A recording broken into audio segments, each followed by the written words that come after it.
Am I the a-hole for forcing a sale of my late husband and his girlfriend's home? This has caused a lot of mixed reactions and I want unbiased opinion. Neither I nor my late husband nor his girlfriend have any children. I 35F got separated from my husband 37M over 10 years ago. Unfortunately, he has left me with a lot of debt to pay and in a position where I was nearly homeless. I have only stopped paying the debt off 2 years ago, but there is still a lot of work to improve my credit history. Because of all the stress he caused me, we never got divorced or formally separated. We never spoke after I was kicked out of the flat so his girlfriend Anna could move in. I was planning to file for divorce once I had enough spare income, but some events took place before I was able to do so. Now to where I can be an a-hole. 2 months ago, my husband passed away in a freak accident. He left no will behind and has a house which is paid off with his girlfriend. He ended up having a big promotion at work. I have spoken to the lawyer and because we never divorced or filed for separation,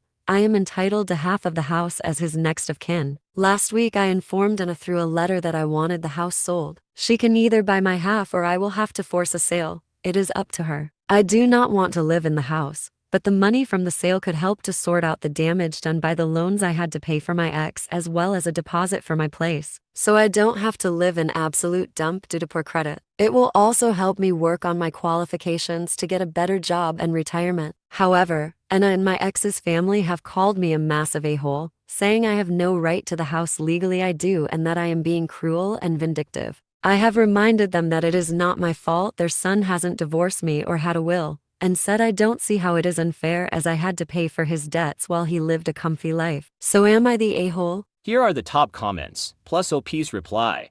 Not the a-hole. You owe nothing to her. Sell the house and be done with it. Also stop paying his debts if they are not also your debts. By paying them, some companies can assume you are admitting to the debts as your own. They will try to get you to pay, but you should fight it if you can. And why only half? If you have no children, shouldn't you be getting the whole house as next of kin? Opie replied. Him and Anna had joint mortgage, so she is also entitled to half. This man had 10 years to make a will and to force a divorce.